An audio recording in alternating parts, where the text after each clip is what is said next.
Welcome. This is Glenn, and you're listening to Wild Earth Conversations on KWSI Radio in Grand Junction, Colorado.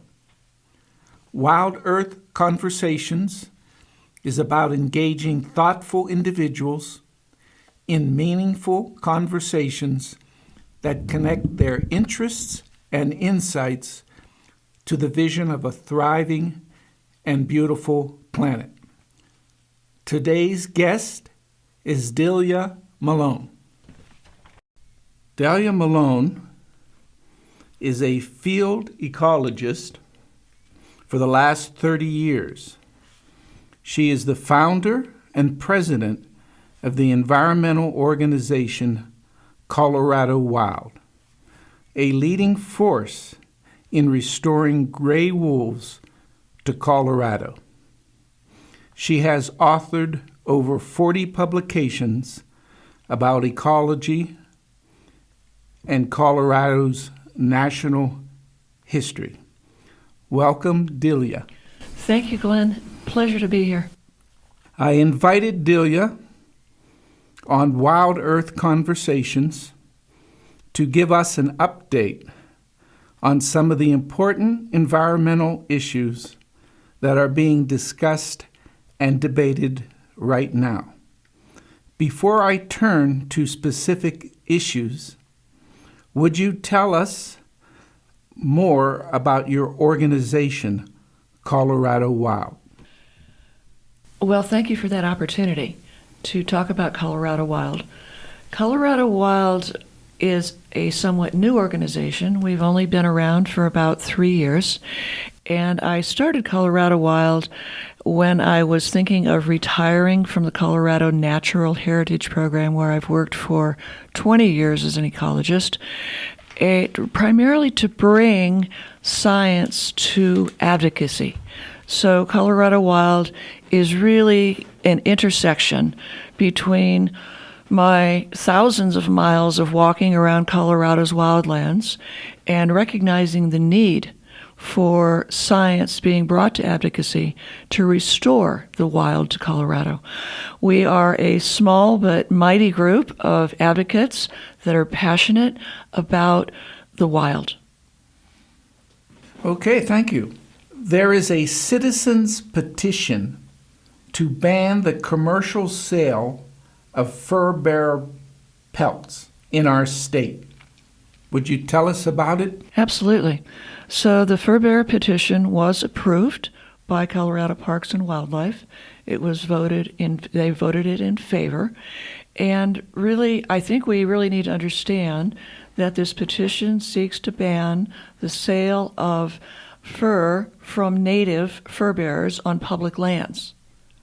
So we're talking about 17 species of fur bearers in Colorado. We're not talking about fur bearers that are raised on farms or their pelts. We are talking about wild fur bearers. So those 17 species for which Colorado Parks and Wildlife has authority include species like bobcats and ringtail cats and Pacific martins and gray foxes, swift foxes, and more.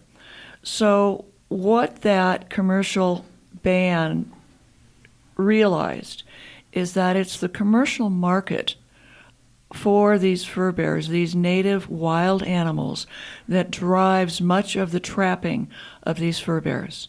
So right now in Colorado, there is no limit to the number of fur bearers that can be trapped or hunted, except for 2 species, swift fox and bobcat. Additionally, those are the only 2 species for which Colorado Parks and Wildlife has any actual data, any science on how many of them there are or where they are in Colorado. The upcoming CPW meeting, which will be held on July 17th and 18th in Ignacio, will be discussing the fur bearer management plan. And we are proposing that until Colorado Parks and Wildlife has sufficient scientific data, not anecdotal data from trappers and hunters, but actual scientific data on the 15 other species for which there are no limits on hunting and trapping, that they actually put either a moratorium on hunting and trapping or severely limit hunting and trapping until we know how those species are actually doing. So why is CPW not supporting it? That's such an important question. In my opinion, the culture of the hunting and trapping community have tremendous amount of power over what happens and the opinion of the staff at CPW.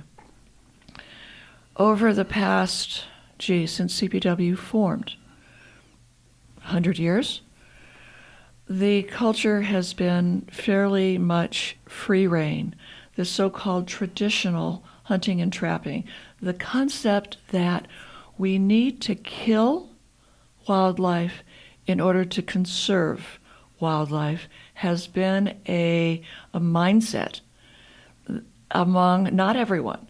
In fact, 94% of Coloradans neither hunt nor fish.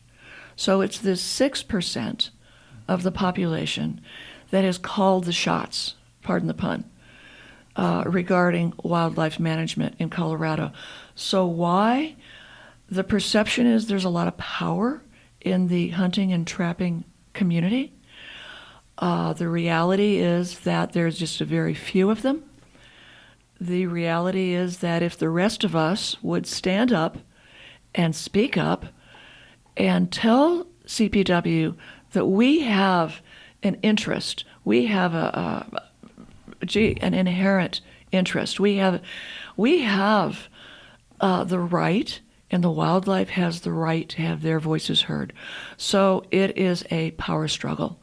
And CPW, until now, until very recently, has really paid an inordinate amount of attention to the 6% rather than the 94%. Are you worried about a possible limitation of the citizens' petition being that it might create a black market for the sale of these pelts? I hadn't thought about it. I think it's a possibility. I would, in thinking about it, say that, it's kind of interesting. When citizens, the non-hunting public, stand up and speak up, there's a lot of peer pressure from the non-hunting, non-trapping public. And so what I've seen, what I've witnessed in places with a whole gamut of, for instance, fishing or recreational activities, that when the public sees something that is wrong, if they speak up, there's so much pressure that the bad actors stand down. So there's always that possibility of a black market. But given now that there is no limit on the numbers that are hunted and trapped, think about beavers. Think about how important beavers are, for our own selfish reasons, but for their intrinsic value. They are sentient. They have agency all on their own. But just with the utilitarian value of storing water and creating wetlands, if I see someone out there trapping a beaver illegally, I will notify. And that is for all of us to do. And I think that, my hope is that, and I think that hope is founded in the reality that there's more of us than them, that we can have some serious impact. Are you and your organization opposed to any and all hunting, and trapping of predators? Absolutely not. We are opposed to trophy hunting. And what does that mean? That means, in Colorado at least, the game hunting is primarily for the purpose of sustenance. So, if you're hunting deer or elk or pronghorn for their meat, for sustenance, we absolutely support that as long as it's done legally and ethically and according to the rules. If you're hunting cougars, you don't hunt cougars to eat their meat. Many hunters will purport that they do. In my opinion, that's merely to get around the regulations. If wolves become delisted and it becomes legal federally to hunt and kill them, that's trophy hunting. You don't hunt wolves or cougars for their meat. That is pure and simple trophy hunting. And in Colorado, that is illegal. And in my mind, in my opinion, and in the opinion of our organization, Colorado Wild, that is unethical, immoral, and reprehensible. Okay, let's go to the subject of wolves. Can you give us an update on the Colorado wolf reintroduction program? Absolutely. So I want to mention that the wolf program is at a point where the number of wolves in Colorado, about 30 to 32, we don't really know because not all of them are collared, and the management program is really at a crossroads. We have an opportunity right now to ensure that the wolf program gets back onto the right track. There's been a lot of misinformation. There's been a lot of mismanagement. So we have about 30 to 32 wolves. In 2025, we had a really good year of pup reproduction. That has really helped bolster the very, very small, nascent population of wolves. As most people know, the reintroduction that we should have had in 2026 was stopped by the U.S. Fish and Wildlife Service. So we should have had another reintroduction. We didn't. Consequently, our adult population really needs additional wolves. And hopefully we will get that reintroduction in 2027, in January of 2027. Are you in favor of the range rider program? Absolutely.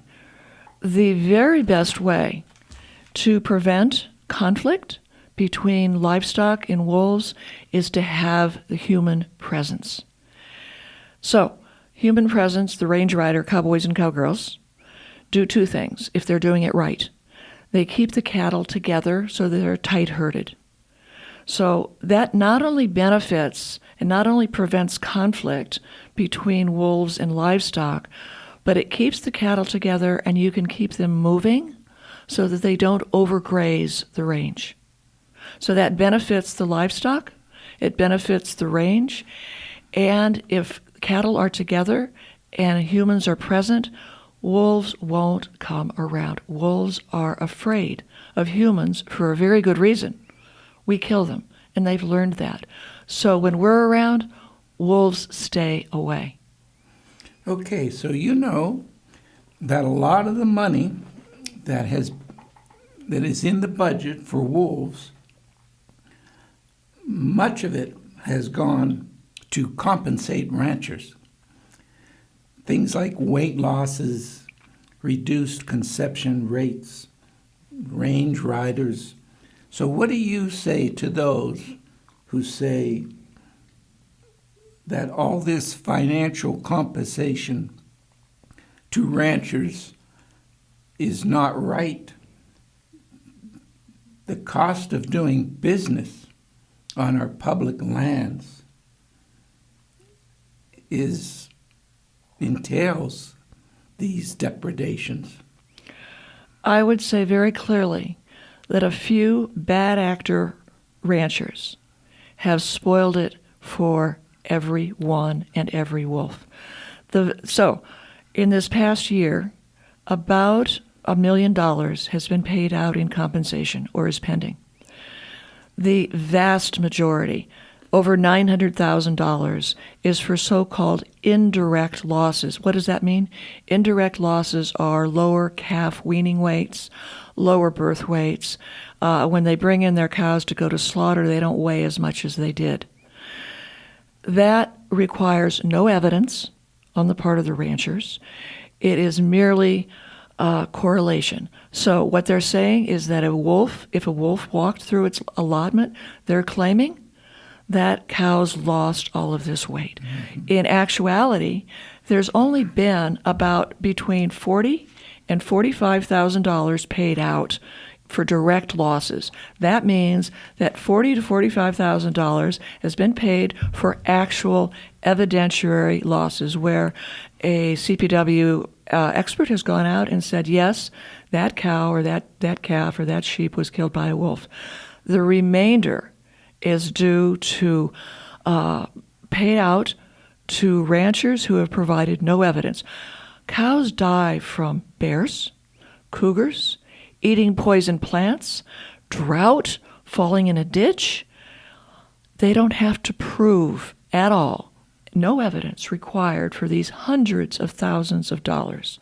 So we have a petition, the Citizens Wolf Petition, that would require evidence. We're not saying you're not going to get paid if you provide the evidence. Mm-hmm. So how does this idea of coexistence for compensation bear on this issue here?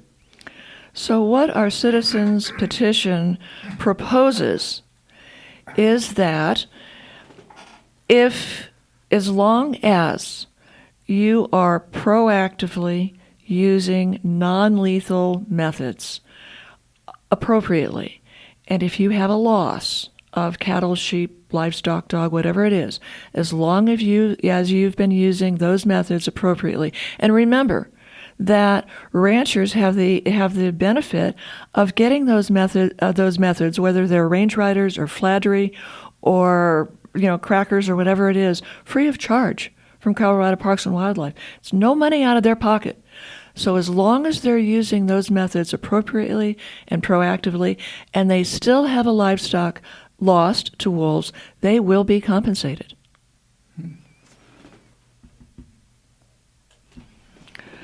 So I would like to mention something about the female wolf that from the King Mountain pack up in Routt County that was killed back in March. It was recently revealed that a ranch hand killed that wolf when that wolf was chasing a cow. So wolves often, whether it's in a natural situation where it's chasing elk or it's chasing livestock, are often testing to see if they can actually take down that animal. So as we understand it from the little information that we have, there is no proof that that wolf was actually attacking. It may have been chasing. That chasing is what's called testing. So the other part of that is that there is no evidence, at least from what we know, that that rancher was taking any methods, had changed practices in any way to prevent that conflict. Prevention is key. Okay, well, let's move on to another topic. What should we know about BLM's horse roundup approach? The BLM claims that wild horses are negatively impacting the range. It's important to know some details here. Those wild horse roundups that are proposed for Colorado this summer including in the Piceance Basin and in Sand Wash Basin and in the West Douglas area. Those areas are also used for livestock grazing. So when BLM is determining what they call their appropriate management level for horses, they first give 97% of the forage to livestock. They only allow 3% of the forage to horses. So that is the number, that 3% of forage is how they determine their appropriate management level for horses. They still allow livestock. So if the range is being degraded, if forage is being overgrazed, they're not going to remove the livestock. They're going to remove the horses. And so that is what they're basing their removals this summer in the Piceance and the Sand Wash Basins and the West Douglas herd on.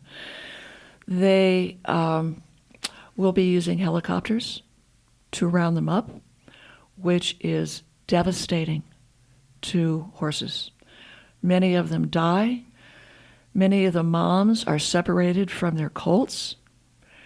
Important to know that we no longer have a holding facility for those wild horses that are rounded up down in Canyon City, so we don't know where they'll be going.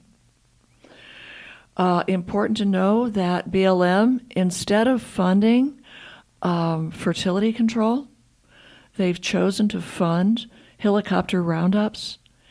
Thankfully, Governor Polis just signed a bill that would bring forth in next year, in 2027, the wild horse license plate, which will help fund very humane fertility control. It's PZP, Porcina Zona Pellucida. It only lasts for a short time, a year or so. So we are not disrupting the hormones for a long time. We can go back to natural horse management. So the wild horse issue is, regardless of whether you think that wild horses are native or non-native, they do have a right by Congress, which established wild horse and burro areas back in 1972. In 1972, when Congress established the Act, the Wild and Free Roaming Horse and Burro Act, that act established protected areas for wild horses and burros. Since that time, the livestock industry convinced BLM to allow livestock in those lands. Those lands are supposed to be for wild horses. Those lands were recognized as important wild horse herd areas, and they should be protected as such. And when wild horses are in those areas, they should be protected from the brutal roundup from helicopters. So would it be fair to say that your defense of wild horses is an ethical argument rather than an ecological argument? Really, Glenn, it's both. Ethically, they are sentient beings which have a right to live. Ecologically, what we know from the science, number one, horses evolved in North America and only in North America, which by scientific definition makes them native. Yes, they left 10,000 or so years ago they migrated across the Bering Land Bridge over to Eurasia during the advancing ice sheet. We know from the science that there were horses up in the Yukon as late as 5,000 years ago. So it's a matter of time. So regardless of whether you think they are introduced or reintroduced, ecologically, horses evolved with the grasslands. Unlike non-native cattle and sheep, horses move to graze widely. They do not decimate grasslands. The evidence is just not there to support the idea that horses are the ones that are decimating the grasslands. Indeed, it is cattle. and sheep, which are both non-native. Okay, well, thanks for that interesting perspective. I had never heard that. So let's move to Proposition 302. Can you first explain what it is and your view of it? So Proposition 302 is the so-called right to hunt bill or proposition. And what that proposes is to change the Colorado Constitution to make it a right to hunt what they are calling by traditional methods, which is merely code for anything you want to do, including trapping. So if you recall, Colorado citizens outlawed leg hold traps, snares, and body gripping traps back in the 90s. This Proposition 302 would allow those methods to return to Colorado. If you recall, we also outlawed the spring bear hunt, or we put in the spring bear hunt, which outlawed spring bear hunting because it was cruel. It ended up orphaning a lot of cubs because in the spring, cubs are still dependent on their moms. What Prop 302 says, and what it would enable hunters and trappers to do, is because it would be against the Constitution, would enable them to say that you are infringing on my constitutional right to hunt in traditional methods and to hunt who and what and where and when I want to do.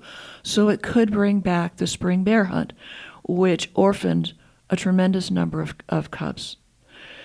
So we think of the Constitution, we think of protecting free speech and protecting our rights to live a happy life. And we don't think of the right to hunt as a right, we think of it as a privilege. Indeed, in Colorado, you have to have a license to hunt,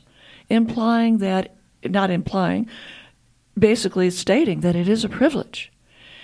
So this Prop 302 would basically undo all of that, basically enabling privilege over I mentioned this before, the 94% of us who are wildlife watchers.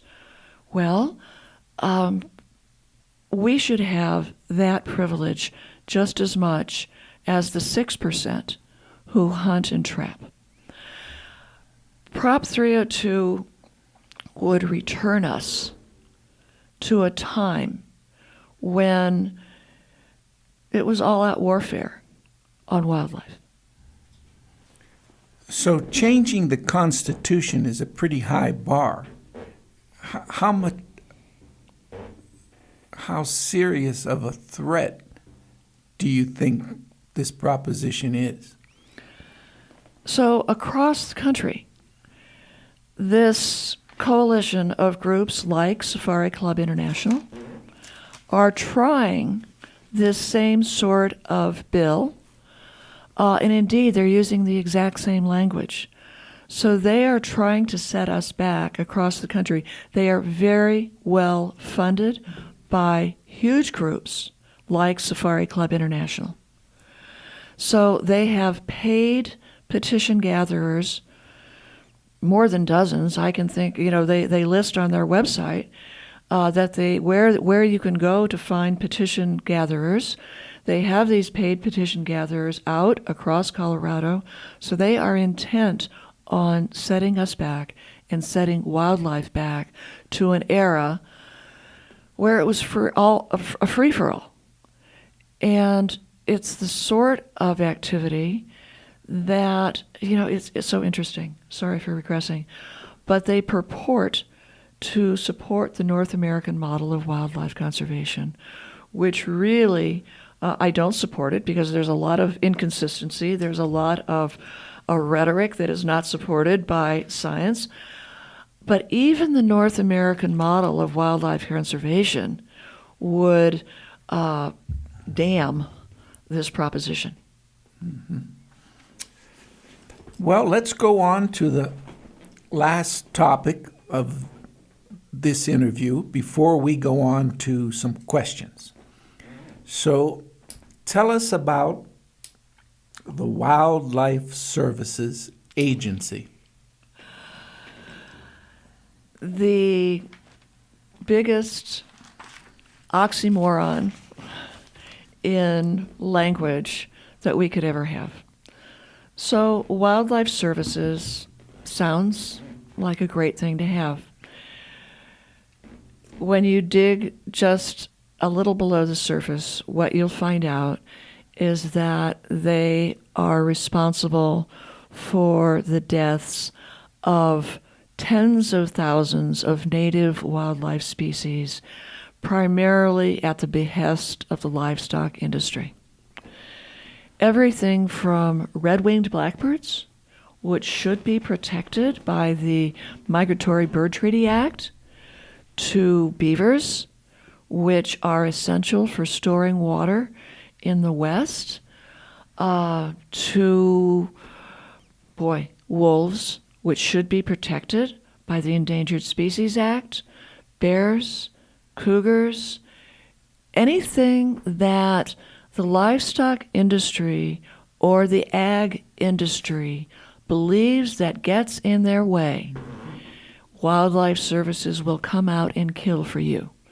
Prairie dogs, and in Grand Junction, the prairie dog issue should be front and center because, oddly enough, in complete contradiction to the Colorado State Wildlife Action Plan, on which prairie dogs are listed as a species of conservation concern, one can go out and shoot them for fun. Mm-hmm.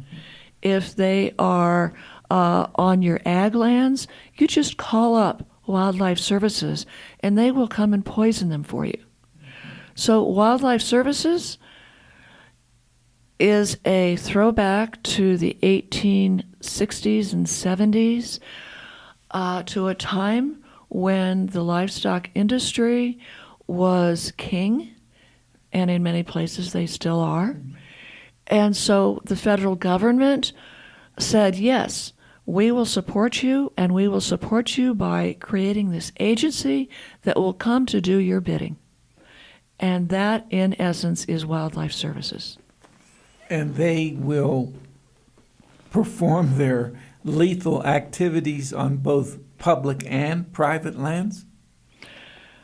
The short answer is yes. On private lands, you can call them up if you don't even have to be a rancher. You call them up as a private individual and they will come and take care of, kill whatever is bothering you.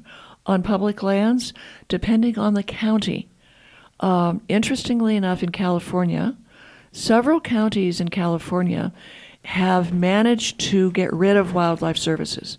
So it is a county-by-county decision as to whether Wildlife Services can kill native species on public land. And in Colorado, most counties, if not all, have signed contracts with Wildlife Services to allow them to come and kill native species on public lands.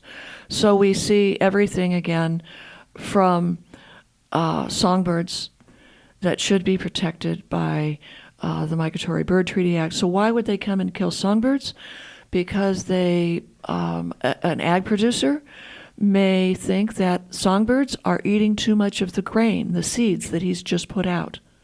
Or in a feed yard, if the livestock producer has big bins where they're feeding their cattle, if they don't put a cover over the bin and blackbirds come in to feed on that grain that he's left open, they'll call Wildlife Services and they will come and kill them.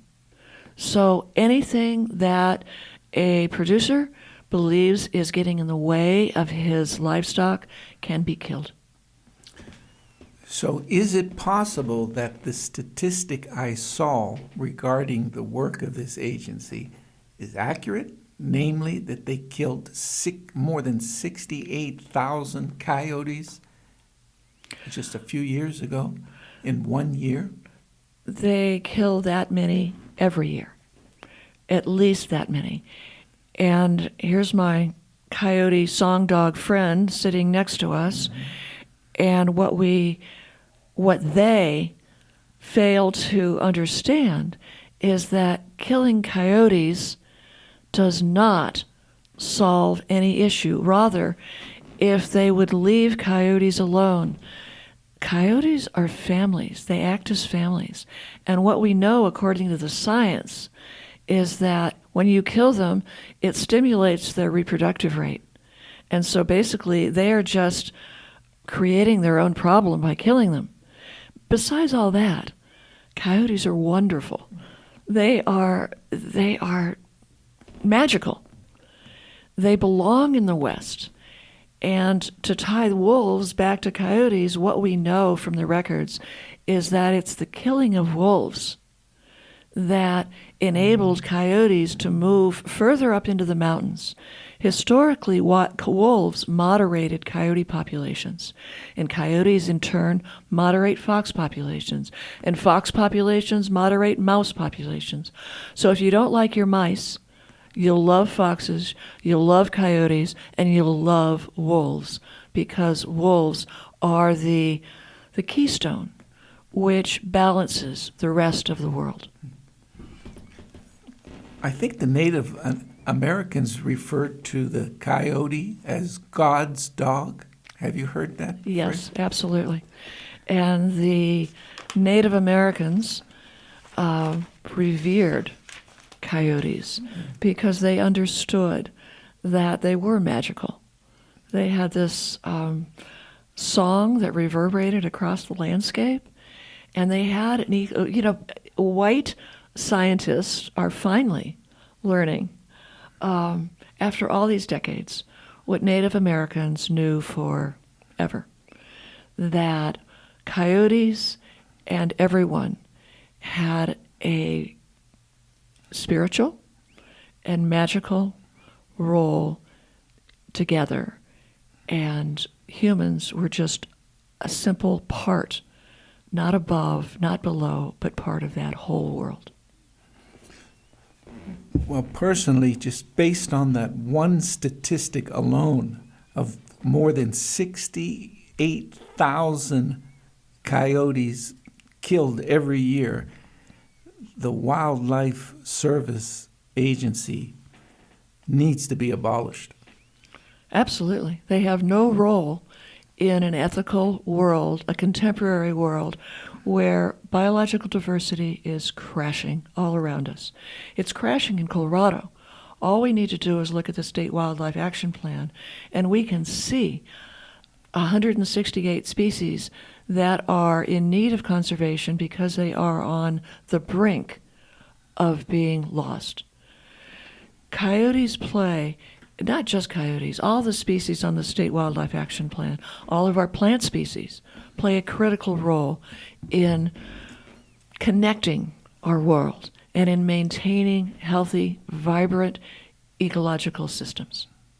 From the plants to the pollinators to the coyotes to the insects, they all play a role. And what we've done, what we continue to do with organizations like Wildlife Services, is undermine the connectivity that maintains our natural world. Okay, well, thank you for your clear and informed discussion of 5 very important topics. I want to turn now to some questions, and some of these questions are ones that I ask all my guests on Wildlife Conversations. So the first one, can you say in 1 or 2 sentences, why wilderness?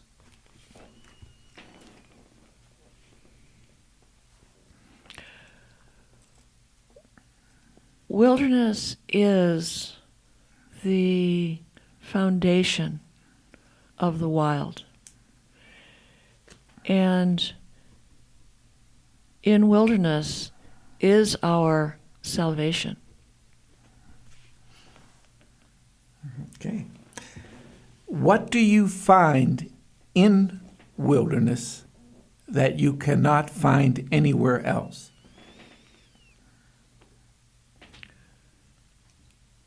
In wilderness, I find connection with the wild. I find connection with the universe, and I find the peace of the world.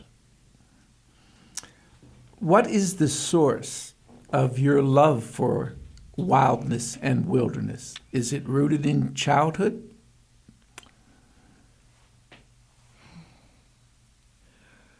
Rooted, yes, in childhood, but flowering throughout my adulthood, where I've spent most of my life walking in wilderness. That's a beautiful answer. Thank you. Have you thought about how much of the surface of the earth, or the lower 48 states, should be wilderness in the spirit of the 1964 Wilderness Act?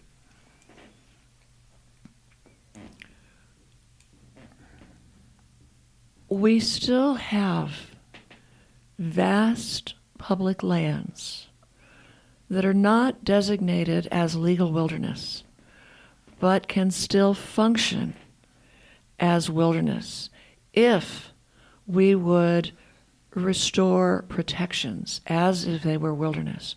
We have vast public lands just outside your door here in Grand Junction that could and should be given wilderness protection.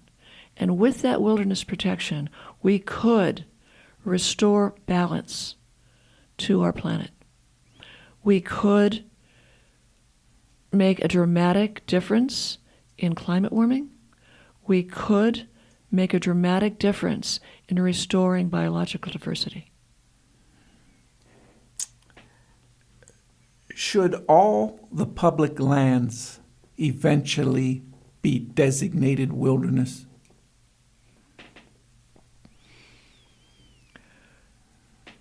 By definition, the wilderness is a place where man is a visitor and has little to no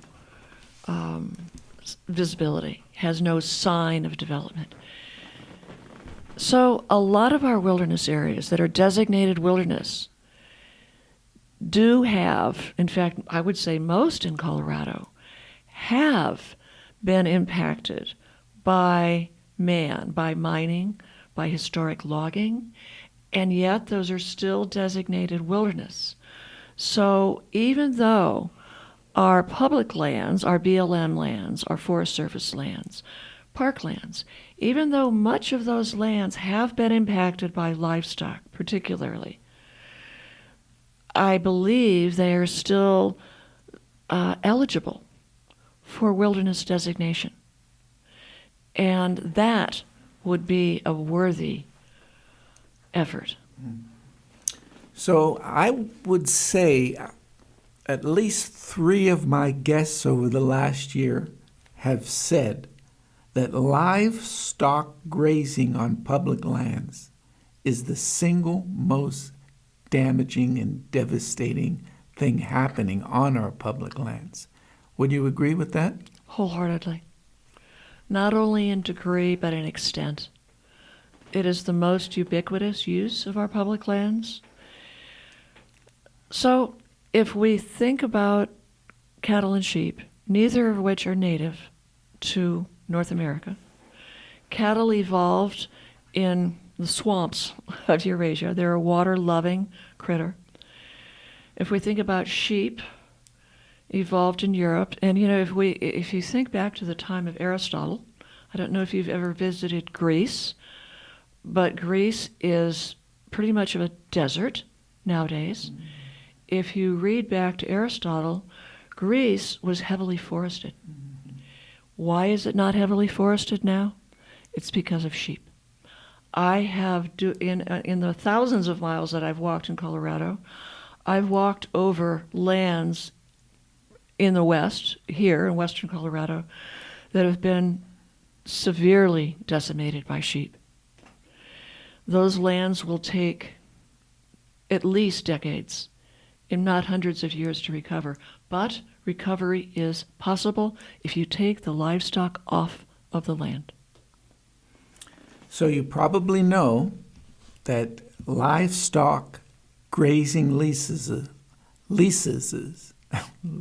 are not rights, they're privileges. And those privileges could be terminated tomorrow. Would you be in favor of ending all livestock grazing on public lands? I would couch that a little bit and say that there are some few areas where livestock grazing can occur with the very large caveat that livestock are managed properly.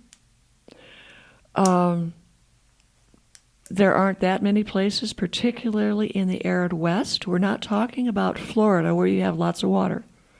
We're talking about the high desert, which is Colorado. And in these areas, livestock tend to congregate in streams and in wetlands, and we know that we don't have that much water. That's finally, I think, coming to roost, and people are finally becoming to understand that in Colorado we are the high desert. So with a very large caveat that, one, there are few areas where livestock are appropriate and that can withstand their grazing, and two, even in those areas, there needs to be appropriate management of those livestock.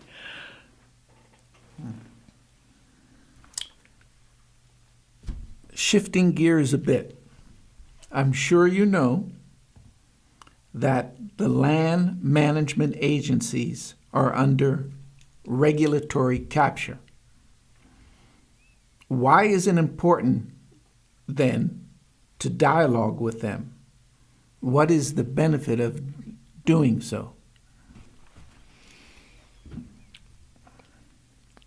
The benefit of having our voice heard as the public, not the public that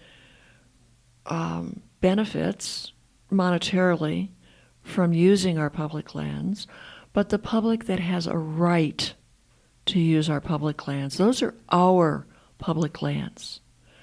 The public lands are not captive to the livestock industry. What the current administration has tried to do is to remove the public voice from decisions through getting rid of NEPA and so on and so forth. We have to remember that we have a right to those public lands, and we have a right to say and have our voice not only heard, but acknowledged and adhered to. So with rights comes responsibility, which means that we have a responsibility to stand up and never stand down to this administration. What do you think about this statement?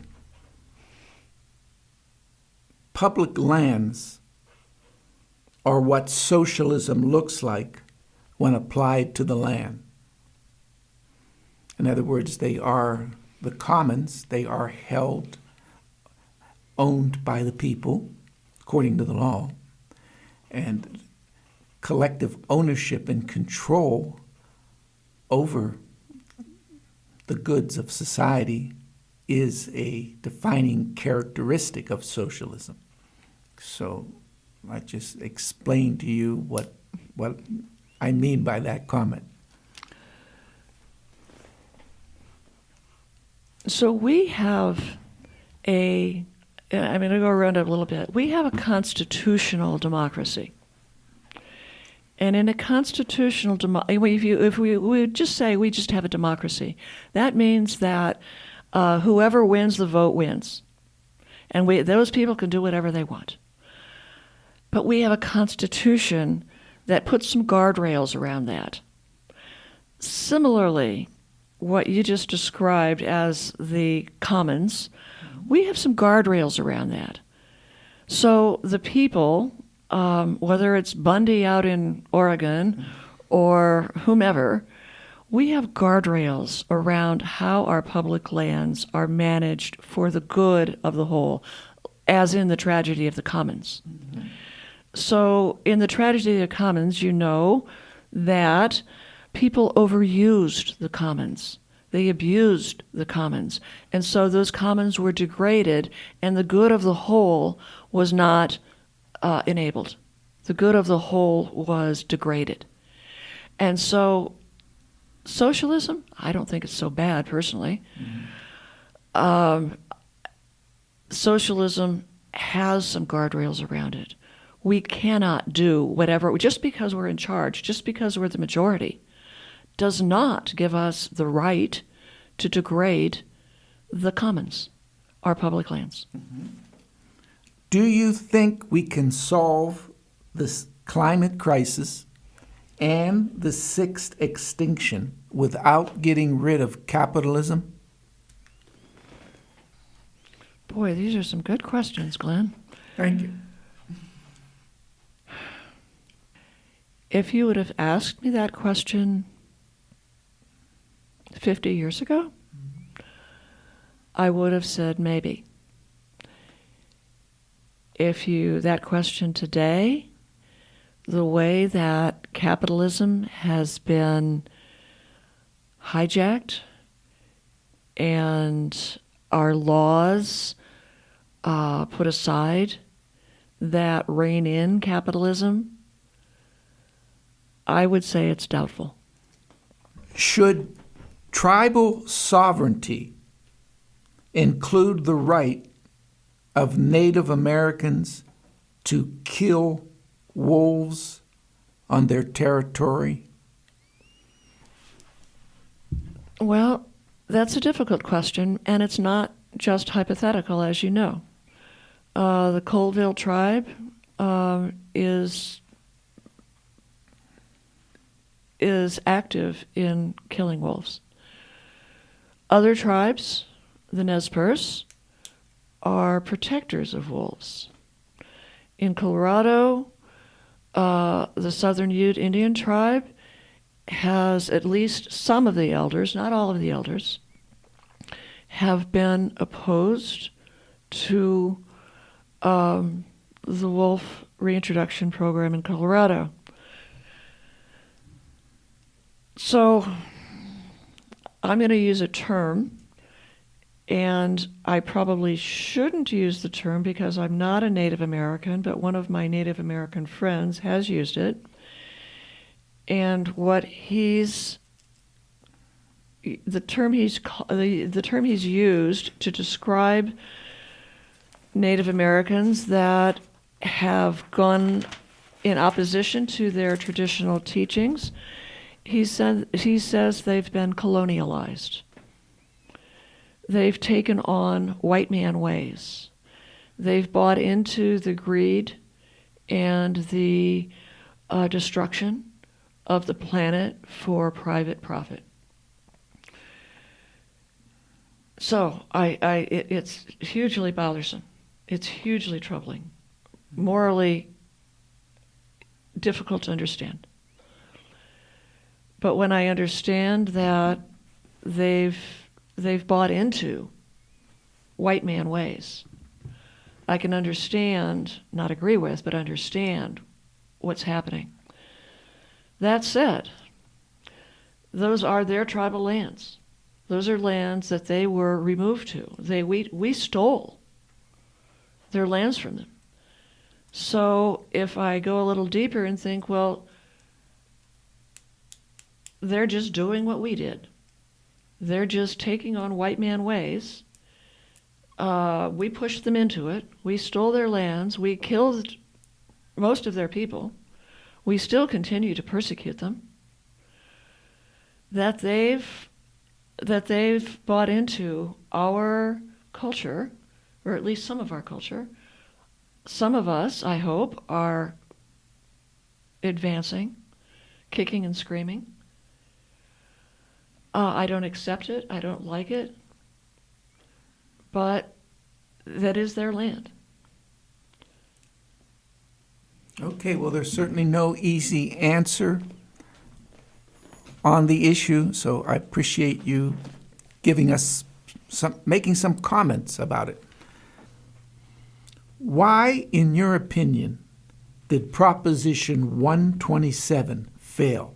That's the proposition for our audience that would have stopped the trophy hunting of mountain lions and the unlimited trapping of bobcats. In my opinion, Prop 127 failed because the opposition was able to turn that into an anti-hunting proposition. In my opinion, Prop 127 failed because the opposition, the hunting contingency, was able to convince the public that this was an anti-hunting proposition. It was absolutely not. It was against trophy hunting. It was against trophy hunting of lions and bobcats. That has nothing to do with hunting deer and elk and so on for sustenance. So the analysis on it that I read came to the conclusion that the opposition to it was able to frame the issue as in terms of the ballot box biology idea, so that the conclusion of the analysis thought that people thought it was better to leave such decisions to the scientists who worked for CPW rather than to let the people decide about such matters. So there's several important points in your question. First is, I think it's really interesting that the current Prop 302, which is being proposed by the hunting groups like Safari Club, are using ballot box biology. So the very thing that they were disparaging is what they're doing to try to get people to turn hunting into a right, and so that they can go back to their traditional, quote, traditional hunting methods of trapping and snaring and so on. The second part is that, like the proposition that enabled us to restore wolves to Colorado, that proposition didn't say that the public was going to be managing wolves. It said that CPW indeed would be using their science and their scientists to manage wolves.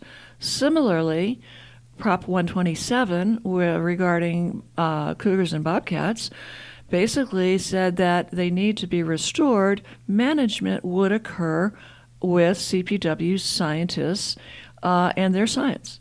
So, and I guess I want to follow on something real that I think is really important.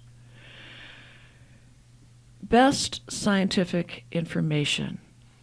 What does that mean? That means, number one, that science that you're purporting as best science, that it has been reviewed by independent scientists that are outside of the agency. Scientists that are within an agency reviewing their work or their own work, that's definitely the fox guarding the henhouse. I'll give you an example. A couple of years ago, one of CPW's scientists proposed a study to kill cougars and bears to see if the killing of cougars and bears would increase the mule deer population. There are numerous, dozens of studies around the West that disprove that theory. Ultimately, what happened was that he had to stop, and it was kicked out by Colorado Supreme Court.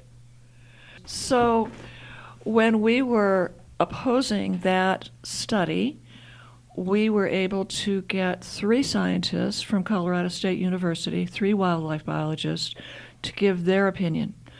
Their opinion, in essence, was that the study had no credibility. So the idea is that you have your study design, and then you take it outside of the agency, and you have it reviewed. I didn't know that. That's very good to know. What is your personal antidote for dealing with the ecological crisis?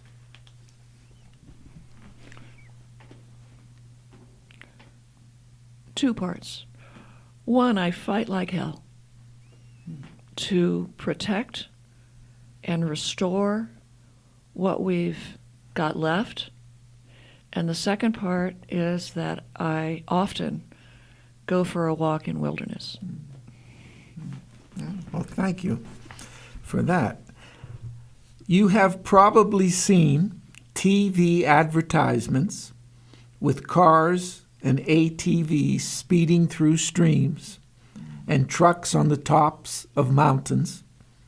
Should such promotions for the devastation of the natural world be permitted in a truly free society? You know, with freedom, again, becomes responsibility. Our public lands, yes, they belong to all of us, but we have a responsibility to protect them, not only for ourselves and future generations, but for future generations of wildlife. So freedom has guardrails on it. Driving across mountaintops in their advertisements and through streams only teaches people that they can do whatever they want to do to our public lands. They're infringing on my rights. They're infringing on my rights to a sustainable world. To be fair,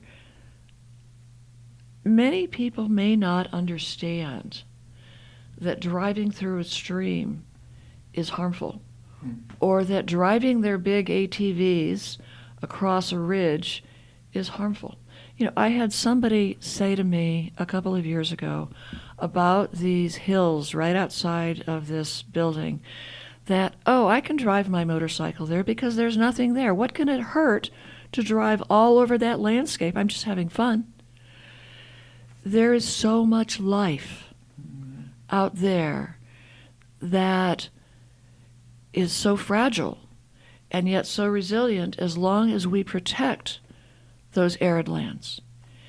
That person had no idea that he was devastating that life and consequently undermining the life that supports him.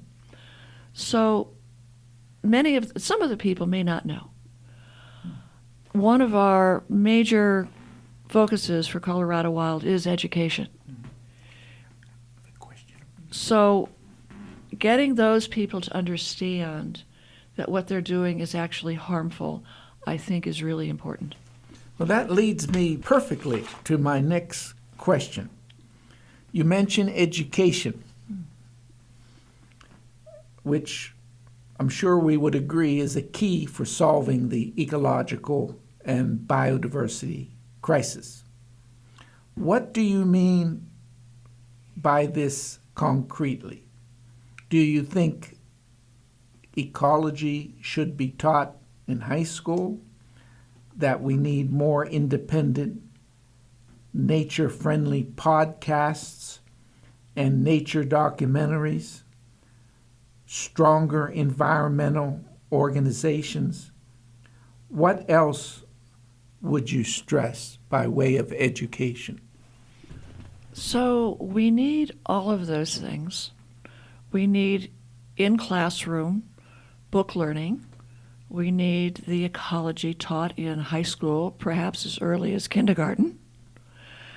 But there's one really important aspect of education that is largely missing.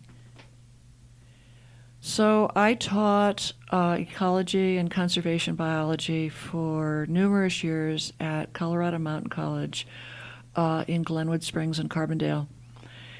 And every week, for a full day, my ecology class and my conservation biology class, we would spend a full day in the field.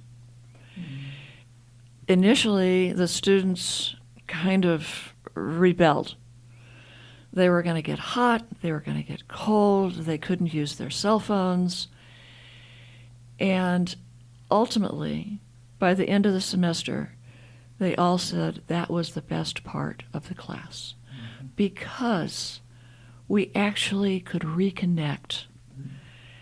You know, the book learning is important because it teaches you the principles and the details and the underlying science.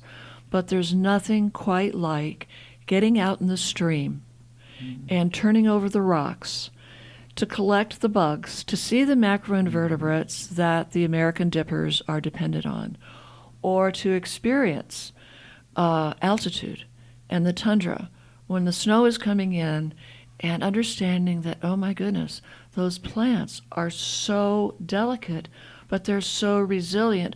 Why are people driving on them? Reconnecting with the world is essential. How about protest movements and resistant actions? Do you regard those as part of the educational process? Absolutely.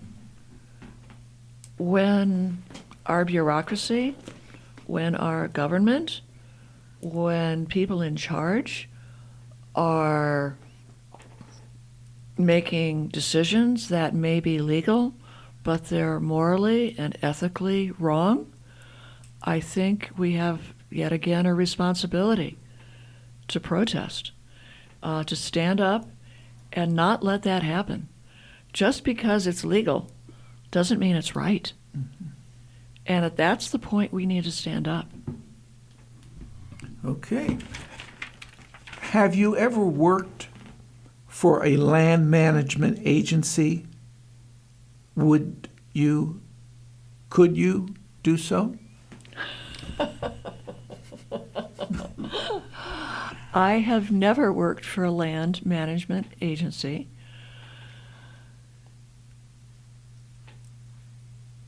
Could I? Well, if that agency philosophically was aligned, there has been, these days, an agency, for instance, like National Park Service, is much different.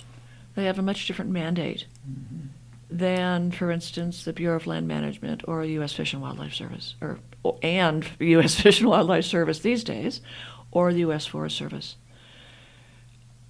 Still, these days, under the current administration, so much of the authority in those agencies has been conscripted by the Trump administration that ethical decisions are no longer possible.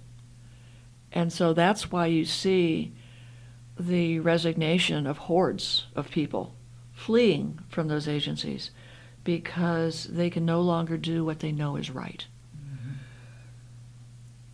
Okay. Noted that you have never worked for a land management agency. Correct. I'm sure as an ecologist you've had to work with them for 30 years. Yes.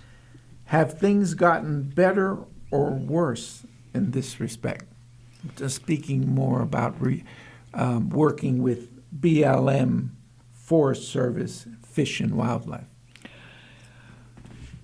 From my perspective, it's one of the reasons that I retired from my job at the Heritage Program and started my own group, Colorado Wild, because some of the work that I was doing, which I had difficulty doing and so resigned, was to really advance the goals of the Forest Service, for instance, in logging, or in developing recreational plans that I knew would be harmful.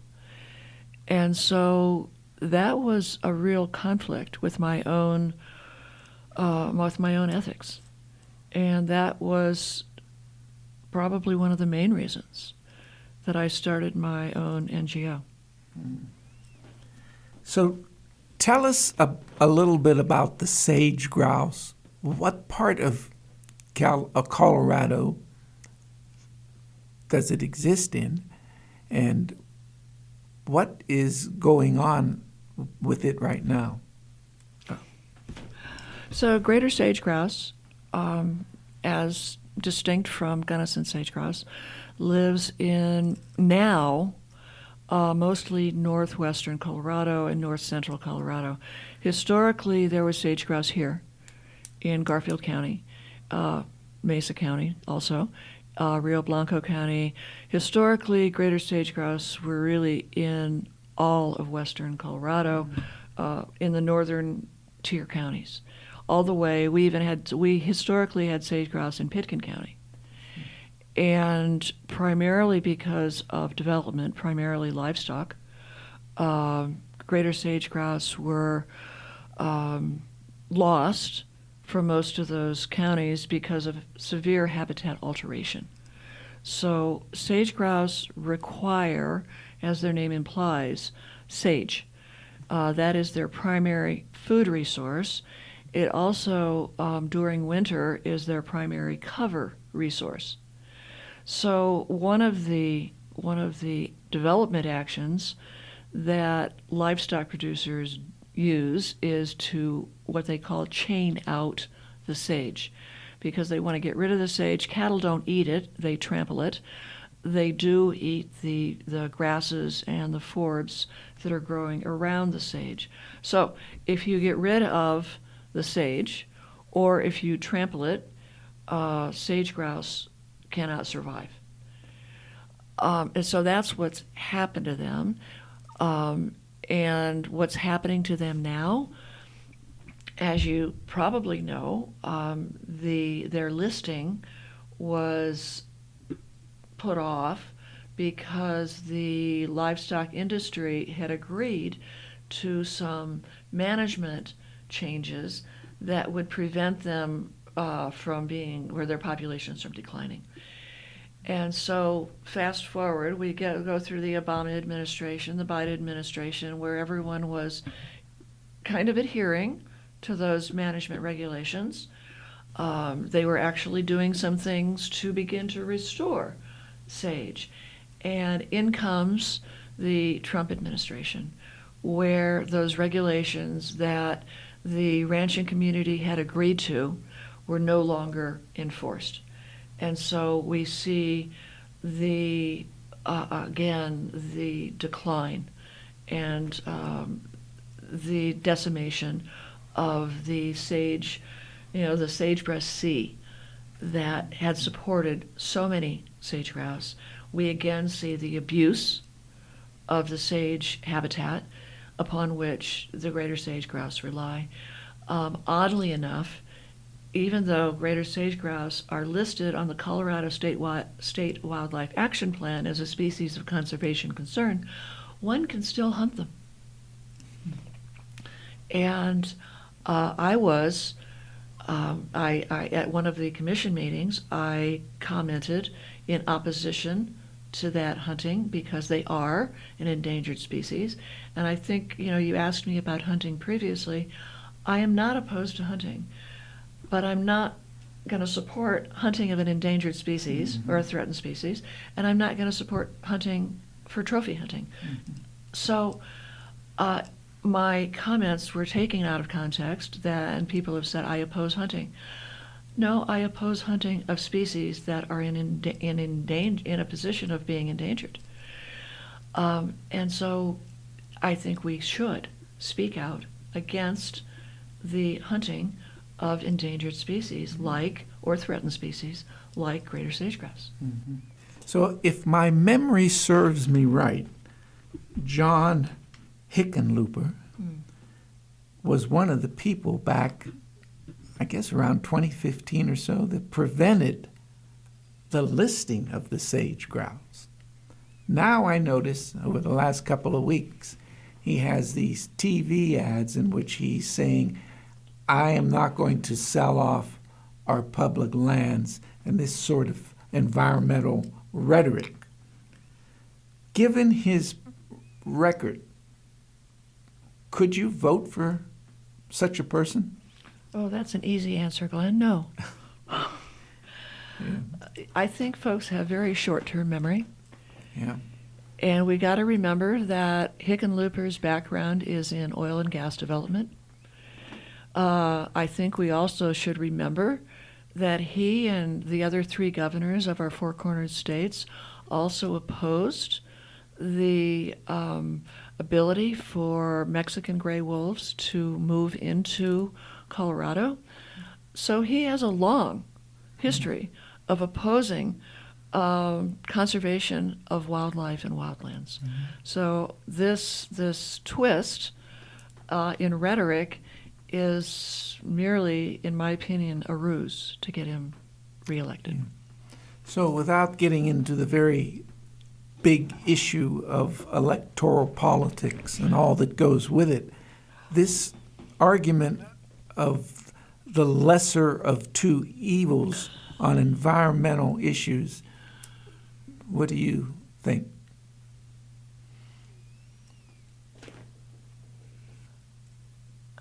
Evil is evil. And that said, we've got to remember that we've got the premier, the captain of evil, lurking over our shoulder. That doesn't mean that I'm going to suddenly change my lifelong affiliation with the Democratic Party and vote for a Republican, lest that Republican have an epiphany and, all of a sudden support people's rights, wildlife rights, the rights of our planet to be healthy. And if there was such a Republican, then I would vote for that person. Equally, I think many of our Democratic candidates have abandoned our platform of supporting people and the wild and the rights of rivers and streams and the land to live unpersecuted. So Bob Marshall, who was one of the architects of the 1964 Wilderness Act, made some interesting statements. In terms of the original formation of the Wilderness Society, he said, "We do not want those whose first impulse is to compromise." And he really wanted and helped, actually at that time brought about a more radical environmental organization that resonated to some degree with the state of the population at the time. Do you think the resurgence of such a radical, more visionary environmental movement would resonate with the people today? Absolutely, yes. I've seen it. I am seeing it. I'm seeing a rise in a very principled ethical stance to say killing is not conservation. The land has its own rights, and we will stand for those rights. We're not going to give in to the nonsense, the wishy-washy rhetorical comments that we can compromise the lives of wolves. We can compromise. We've compromised enough. The compromise has gotten us into the situation where we are. And if no one believes that biodiversity is crashing and it's not a problem, look outside. If no one believes that our climate isn't warming and it's not a problem, and we can continue sucking the streams dry to irrigate hay meadows, to feed cows, to have, what's for dinner, and to ship that beef over to Saudi Arabia and the hay over to Saudi Arabia, if anyone thinks that we can compromise anymore, they just need to take a walk with me in the wilderness to see what's actually happening to the land. And they would stop, and they would stand up, and they would say, enough is enough. I think we have time for one more question. All good questions. Oh, thank you. All good answers. So, I don't know if you're familiar with this term, new environmentalism. But basically the idea is that collaboration with ranchers and stakeholders, hunters, etc., is the way to go, is the best strategy for making real progress in terms of our relationship to the earth. What do you say about that? So I'm going to step back for just a second to the science.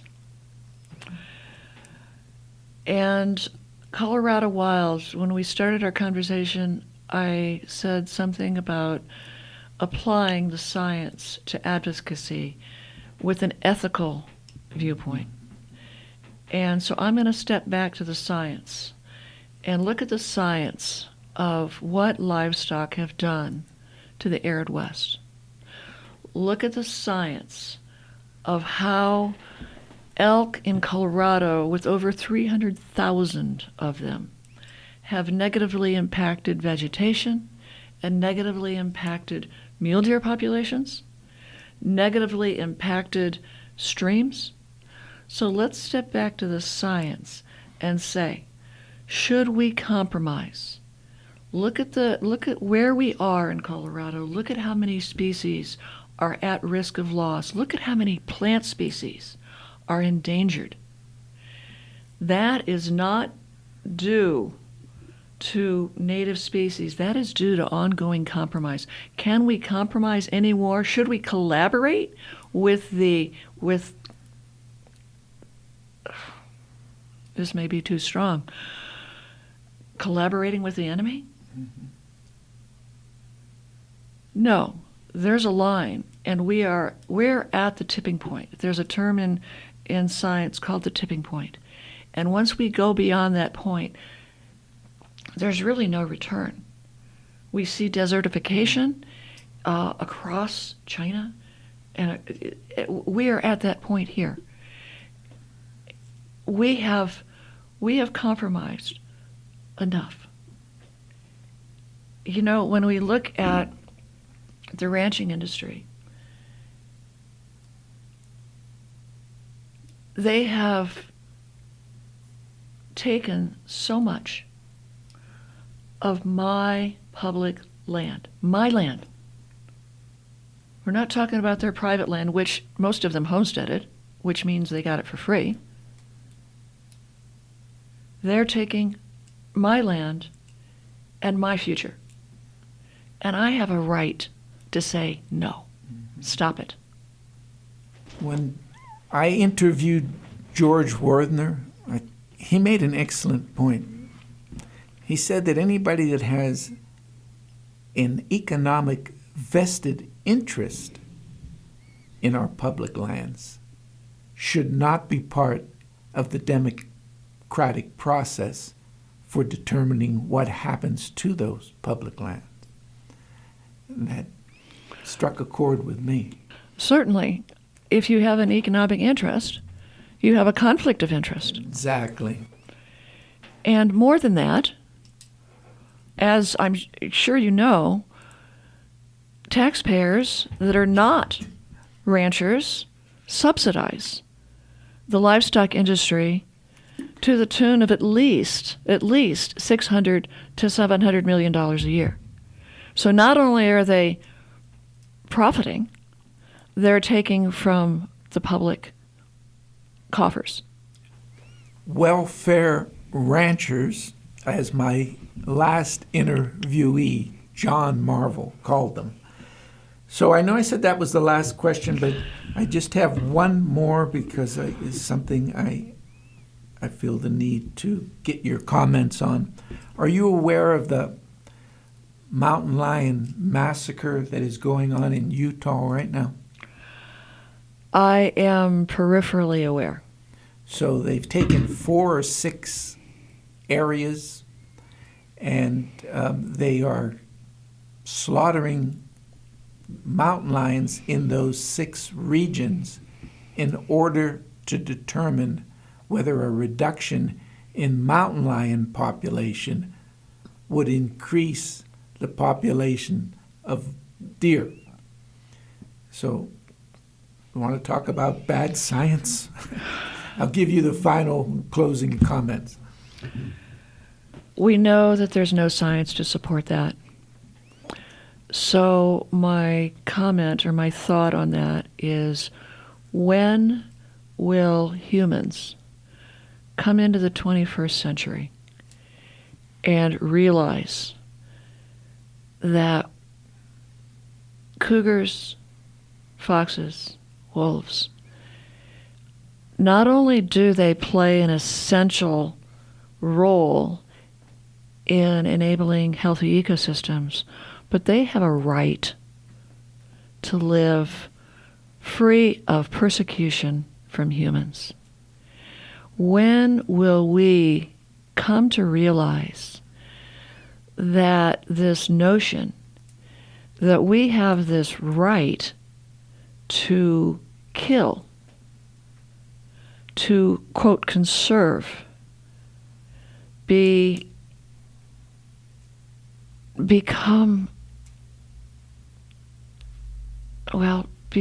understood as a crime?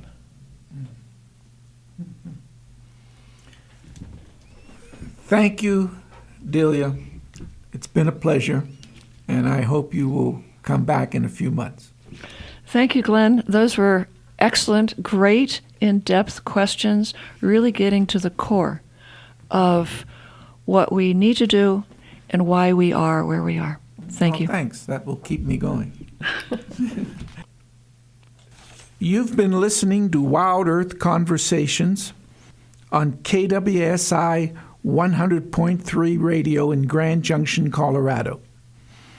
More conversation in this series are available at kwsiradio.org or on KWSI's YouTube channel. If you have comments or questions about the show, or if you would like to be a guest, then please send me an email, wildearthconversations@kwsiradio.org.